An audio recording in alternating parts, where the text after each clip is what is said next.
Live from Atlanta, Georgia. My name is Charlie Maverick. It is the 1st of May 2014, and this, my friends, family, and foes all across the world, this is the MavCast. Relax yourself, let your conscience be free. You now read the dude named MAV. Relax yourself, let your conscience free. You now rolling with the dude named MAV. Relax yourself, let your conscience free. You now rolling with the dude named MAV. Relax yourself, let your conscience be free. You now rolling with the dude named MAV. How many of you guys are happy that it's Thursday, it's almost Friday, and we are free to the weekend? I am happy that we got over hump day. Yesterday was a delightful day, even though it was rainy and nasty in Atlanta, Georgia. Had fun yesterday at a kickball game, and just wanted to say I'm ready for the weekend, ready for Spider-Man. I think we're still going to have Richard Brown on the show tomorrow along with Marvin Hodges, talk about maybe a little bit of the Spider-Man movie that's coming up and see who's excited about seeing that. And if there is some notable tech news to talk about at that time, then I sure will talk about it. So, I was thinking about something yesterday, late at night. Not too late, because I go to sleep relatively on time for an adult. But I was thinking about something, and it had me thinking for a while about how social networks come to their peak and then taper off after years. Now, we've seen this happen to MySpace, Black Planet, Calls Club, and a whole different other things. So chat rooms used to be big back in the day with Yahoo and AOL, and that all tapered off. All those social network type platforms and websites have soon lost their luster. MySpace is trying to come back with the music aspect. It's not really catching on for indie artists, but indie artists just go to YouTube. Um, and I thought about Twitter. And my question to you, is Twitter dead? Is Twitter has Twitter seen his best days that it's going to see? Has Twitter ran its course and overstayed its welcome? We know Twitter from the stupid posts that people just post every day. What are they doing? What do they do? What do they do? What do they do? I'm going to the store. I'm eating a sandwich. Ooh. And the prolific things that happen is it gets news out about injustice in other countries to where the citizens are just broadcasting it and letting the world know what's going on. And the situation where the guy, which was a couple of miles from um, bin Laden's camp, let people know of the actions that were going on, the actual, attack that was going on in his, compound, and it was all good. Those are the good things. The other things that come with it, which are the negative things, are all the stupid remarks that celebrities and athletes make, all the crazy things that you see that people post on Twitter, all the bashing and harassing that happens on Twitter, and all the redundant retweets, and all the inconsistent and unvetted news. This day and age, people, and when I say people, I want to say news entities, they use Twitter as a way to get the news out first, or to get the information for the news out first. And a lot of this stuff is not vetted, is not correct, it's sometimes very inaccurate, and it's just a bad way to do journalism, right? So 140 characters allows you to be creative, but it allows you to have to advertise yourself. You become a marketing consultant on Twitter.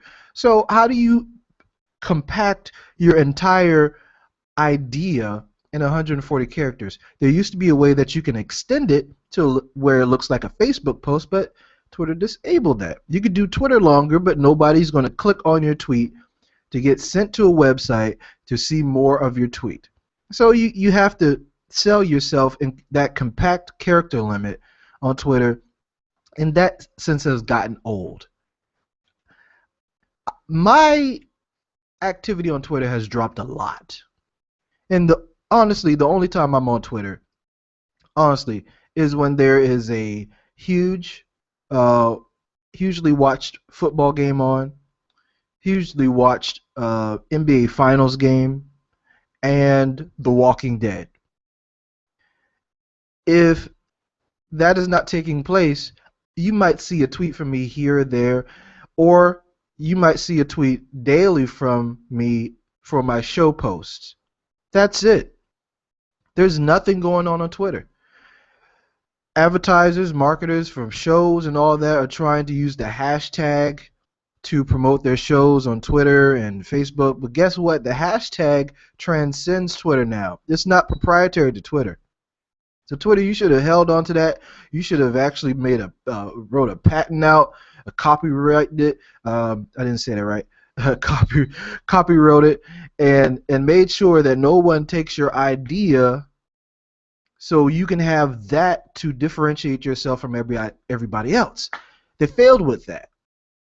Then they tried to go out and do music discovery. That failed. You probably never heard of it because it wasn't successful, because no one freaking cared. All people wanted to do is repost stuff that a comedian on Twitter did. They wanted to tweet during scandal, and usually retweeting what somebody else said, or they have those automatic posts for their horoscope. I'm tired of seeing horoscope posts every day. It's for you to read, not for me to read about you. I don't want to know your horoscope. I'm not the same sign as you. Why do you think I want to know your horoscope? And that used to be a thing that was on Facebook too, but that since died because Twitter was the venue to do it, and people and people pay attention to it to a certain extent. I think Twitter is going towards its end of life. Am I happy about that? No. I would like to see Twitter reinvent itself and not try to be more like Facebook. So there was a post came out that they were revamping their homepage. Well, they actually revamped it, and if you're on the actual website, it looks your profile page and your tweeting page looks more like a Facebook page than a Twitter page, than a traditional Twitter page. What is that? What is that? Twitter. What are you doing? That is a great way for you to die quickly. For you, this is what the mistake of MySpace was. They wanted to be more like Facebook when Facebook took their users. You don't. You do not do the same thing that your competitor has done to take your users. That's not going to get them back, because guess what? They already left in the first place. So what you're providing to them is the same thing they're already getting. So what is the point of them coming back? Oh yeah, well MySpace does the same thing now that Facebook does, and I already invested time into getting friends on Facebook. So I'm just going to go back to MySpace where I got to build that that base up again with my friends. But no one's going to do that. No one. This is like you breaking up with somebody and getting with somebody else, and then your ex acts just like the person that you are dating now, and you're like, well, all right, well, that's all you had to do is act like the new person. I'm going back. No, you don't do that. There is an underlying reason why you left. Okay? There's an underlying reason why you thought the grass was greener on the other side with the new social network, so you left. So why would you do that? Why? The purpose of Facebook is dying to me. It is going to be one of those ghost towns eventually, especially because what I said about the hashtag being not proprietary to to Twitter anymore. Facebook uses the hashtag. Google Plus uses the hashtag. Instagram uses the hashtag, and people abuse the hashtag. Hashtag this, hashtag that. Well, people made the hashtag popular outside of the world of Twitter, right? Twitter's claim to fame was the hashtag, and that's all they really have to say of their contribution to society They made the hashtag. They created the iconic hashtag, but didn't copyright it or trademark it. And they get no kickback from it. It's a terrible decision. So Twitter, to me, I hope you make it. And I don't see a lot of my friends post on there anymore. A lot of people went back. You see, a lot of people left Facebook to go to Twitter because it was less obnoxious in the sorts. And then right now you see those same people, me and included, I migrated back to Facebook because first everyone's there, and then there's some good things about Twitter. I don't want to bash Twitter, but there's some good things about Twitter, and there's a lot of bad things about Twitter. And there's not enough right now in this time, right now in this year, 2014, to keep you interested in Twitter. So you went on the stock market. You're a public trading company, Twitter. I need you to have that Mark Zuckerberg-like feel to your leadership. Don't violate privacy, but reinvent your site, reinvent your platform to where it entices people to come back. You are creative in the genesis, and I need you to hold on for dear life and bring us back. We want to use Twitter. We do. We want to use Twitter, but you're not helping us help you. Okay? Help us help you. All right? Just do that. And I'm sure a lot of you feel the same way. Help me help you, Twitter. That's all we ask. Public trading company, ask the people what they want. Ask the people what they want. No one wanted a music discovery service on Twitter. No one wanted that. If people wanted it, they would have used it. And then your acquisition of that company, which I don't remember the name and no one cares about, would have made sense. But it didn't. No one cared. All right? We'll move past this. Main topic, people. Main topic. This is the MavCast. Main topic. So, there has been rumors out for a while. And, it's closely coming to fruition. Mainly because Bloomberg talked about it. And we all trust Bloomberg, right? Wall Street Journal and Bloomberg are the gospel in terms of business, right? Either very right or very wrong. There's no middle ground. So, we got Sprint that's trying to still acquire T-Mobile. And we all know that, everybody and their mother was trying to acquire T-Mobile at one time. And, T-Mobile is this redheaded stepchild that, at the surface, they seem like they have it together, but to the public, they're a laughing stock. But, Sprint's just the same or worse. I don't know if you ever had Sprint or T-Mobile. In my opinion, T-Mobile's better, but Sprint, Sprint is a laughing stock compared to like any other company in terms of wireless. We always joked about AT&T being crap. AT&T is crap, but apparently they're doing something right because they have the second most subscribers. We talk about Verizon being highly expensive, but guess what? I don't have a drop call, and they have the most subscribers. So something's going right. Then you have Sprint, which is number 3, and they were failing miserably. They acquired Nextel in the early 2000s with the walkie-talkies, the business. They wanted the business. They wanted all those people to come into Sprint. So they acquired Nextel, did nothing with Nextel except help build out Boost Mobile. Ooh, what a great thing you did. And they have a whole other subsidiary companies, prepaid companies that you probably didn't know was affiliated with Sprint, but their main business is prepaid, and they have all these subsidiary companies around there and that's where the money comes from. It's not from Sprint customers themselves. They're from prepaid. Virgin Mobile piggybacks off Sprint. If you ever heard of Ting, we got Boost, and you got a number of others. So Sprint has made a lot of hiccups. They had the Nextel acquisition, didn't really do anything. They screwed people over on that in terms of quality of service. Nextel wasn't that really that good. The only thing they had to offer was the walkie-talkie. Everything else was crap. Sprint acquired that. Got their network built out a little bit more, but the quality slowly improved. Then Sprint tried to go ahead and get to the game of 4G first with WiMAX. Totally sucked at that. Killed your battery. You couldn't get signal inside. It wasn't available anywhere except they. Was it even available in Kansas City, Missouri, where their headquarters is? I wonder. I think it is, but listen, Sprint. I had Sprint back in the day.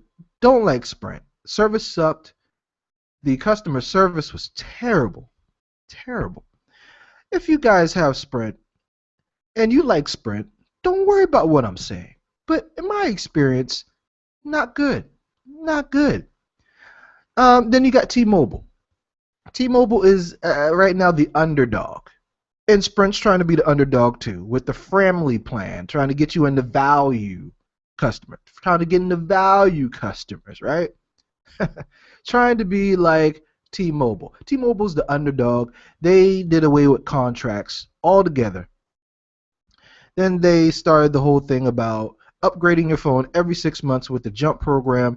You finance your phone, pay like $27 around that a month, 6 months, trade in your phone, get a new one. You're always up to date. That is revolutionary.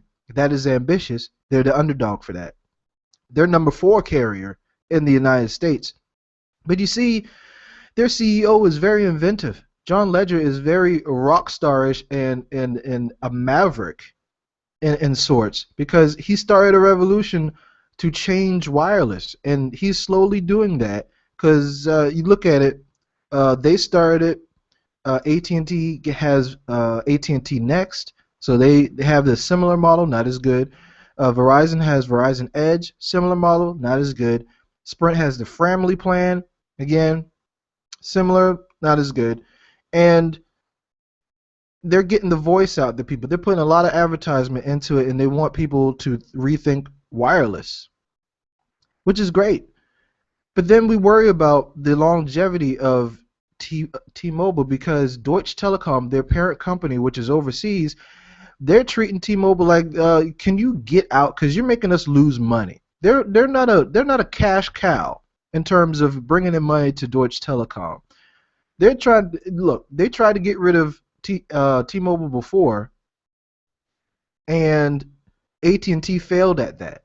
So AT&T tried to acquire T-Mobile a couple of years ago, failed at it, and as a consequence for that, or a penalty in sorts of that deal falling through, they had to pay T-Mobile a lot of money, and T-Mobile used that money smartly.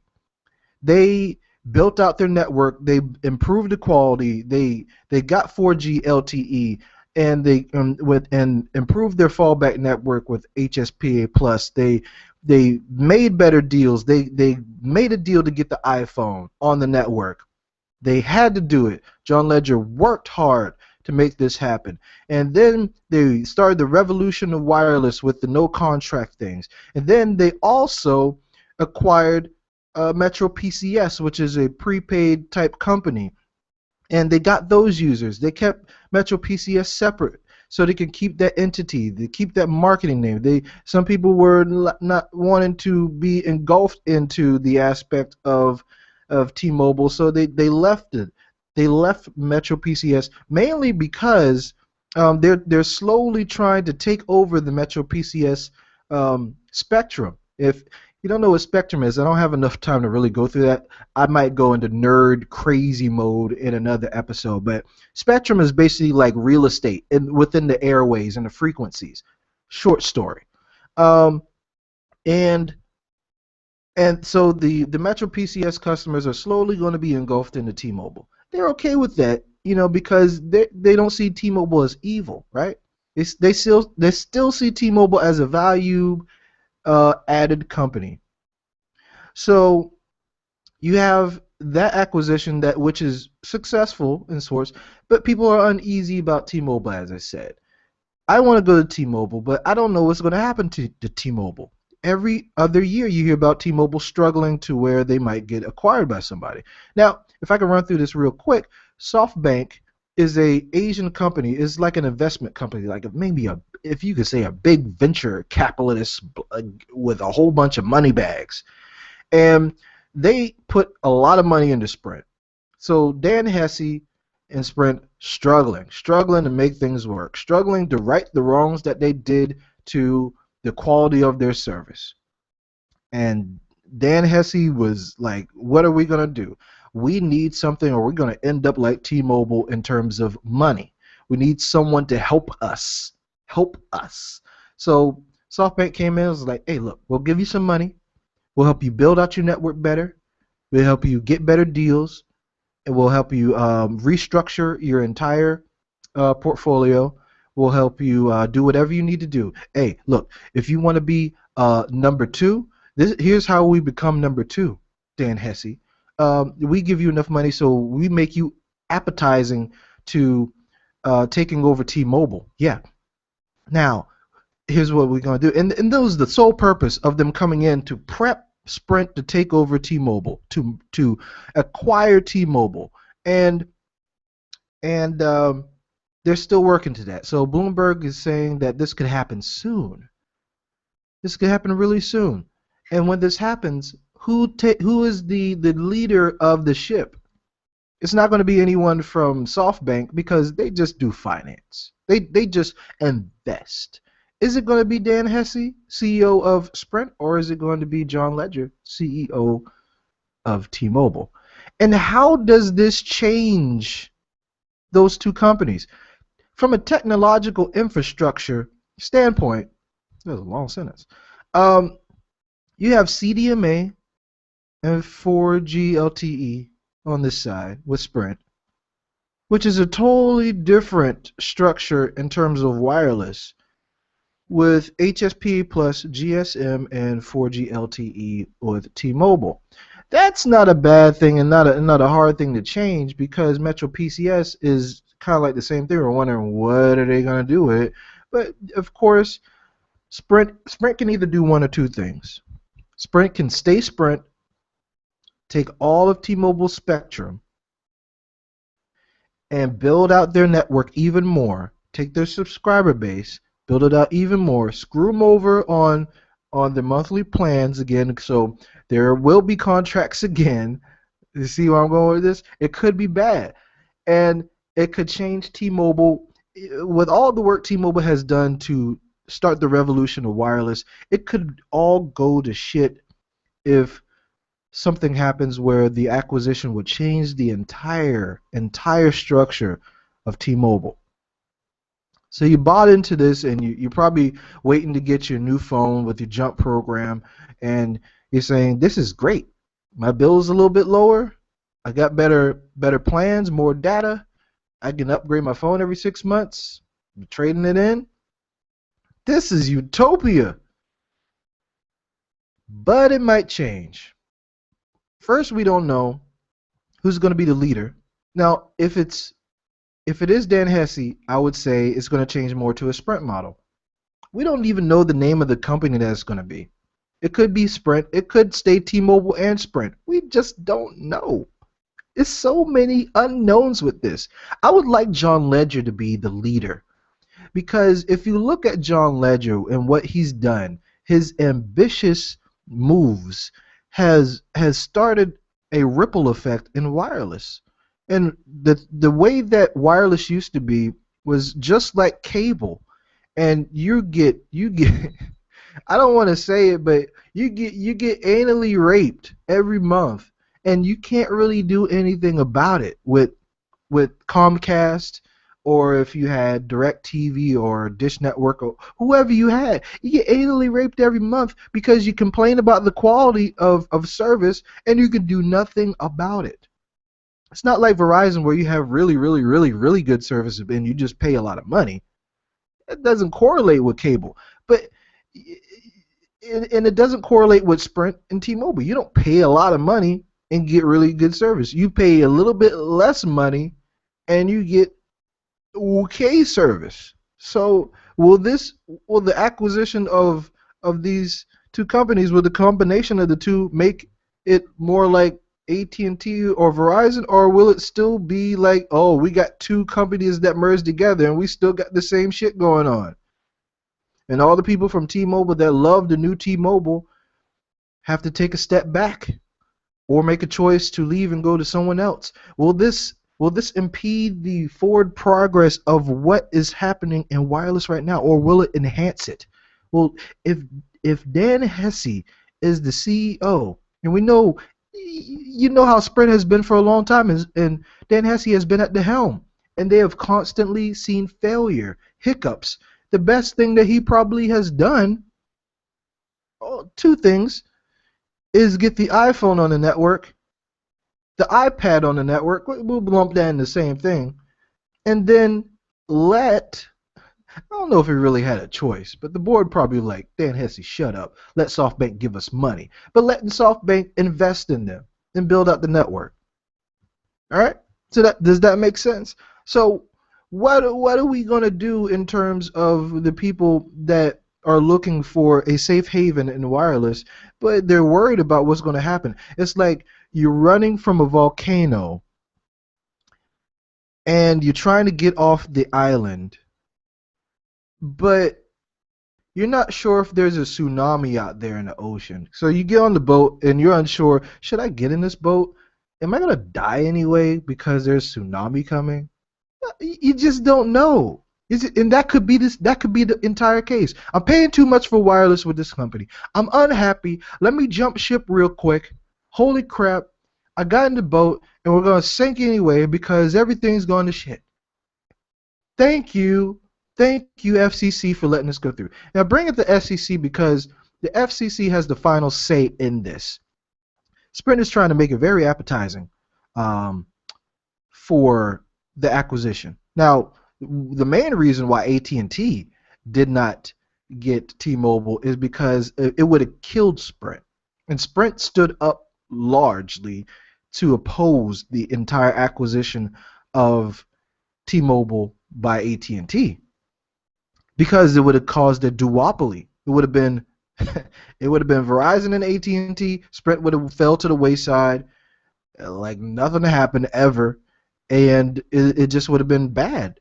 Now with this acquisition of Sprint and T-Mobile, well, you have more of a three company model, which is okay, not as good. I still like the four because I like even numbers and it gives you a wider range of choice.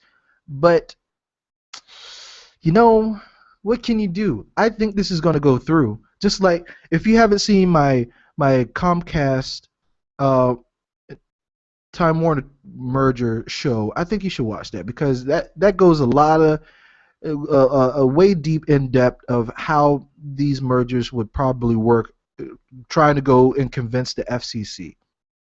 So I'm not a lawyer.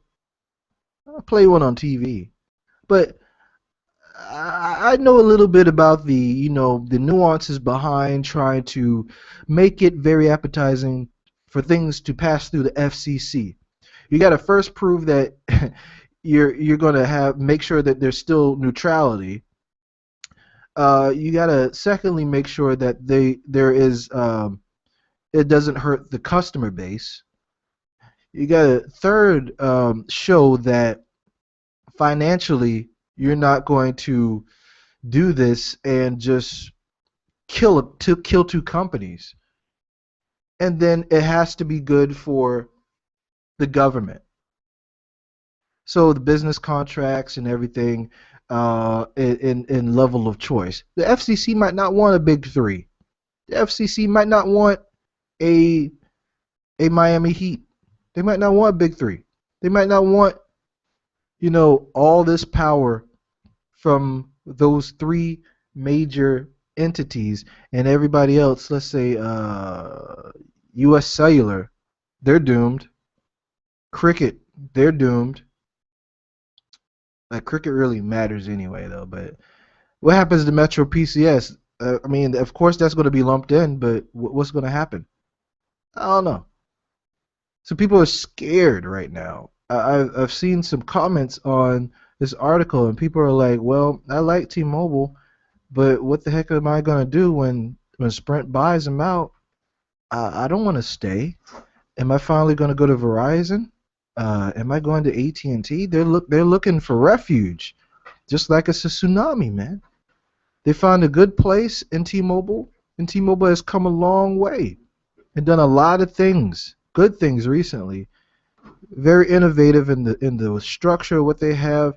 I do not believe Sprint would be a great leader in the terms of keeping people on the network and keeping people satisfied and doing the right thing for their customers.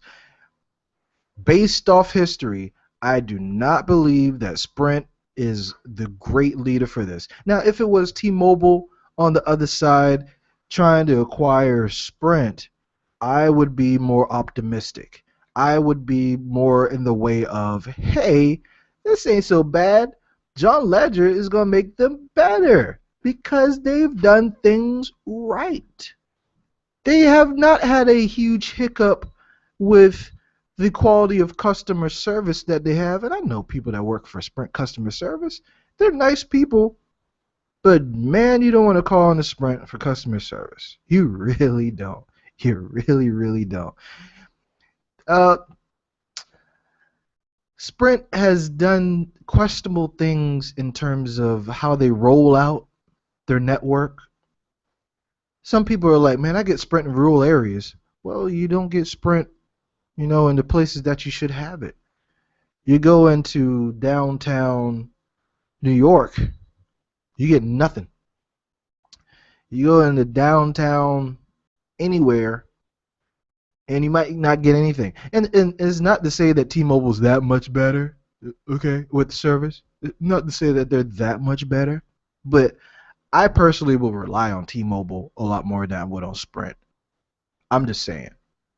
Personally, for me, if I was to choose, if Verizon and AT&T said, you know what, we are totally not going to be in the business anymore. We're totally going to cable because they already do cable. We're totally just going to switch it from wireless to cable, and we totally don't care about anything to do with wireless. And all the subscribers had to make a choice. If you were to go prepaid, or if you were to go to the Sprint T-Mobile love child. We call them the love child. That's what we're going to call them. For right now, it is the love child and not the bouncing baby boy that you've been looking for. It's the love child, the red-headed stepchild love child that no one really wants to be a part of. So I just ask you, if you are a T-Mobile or Sprint customer, really, how do you feel about this? I want you to leave the comments. How do you feel about this possible merger? 95% sure that it's going to go through. So get ready. 95% sure that some people are going to be butthurt over this. Pretty sure. 95% sure that a lot of people are going to go to either AT&T or Verizon as a premature action, like a quick trigger action for this, so they don't have to be on that boat that might sink. So I want you to watch out and pay attention. Keep tuning into the MavCast to make sure you are up to date with the latest T-Mobile merger news. So that's the show for today. Tune in tomorrow. I have my guest. And we're going to talk about Spider-Man a little bit. So you guys have a great Thursday and stay cool. Relax yourself, let your conscience be free. You now roll with the dude named MAV. Relax yourself, let your conscience free. You now roll with the dude named MAV. Relax yourself, let your conscience free. You now roll with the dude named MAV. Relax yourself, let your conscience be free. You now roll with the dude named MAV.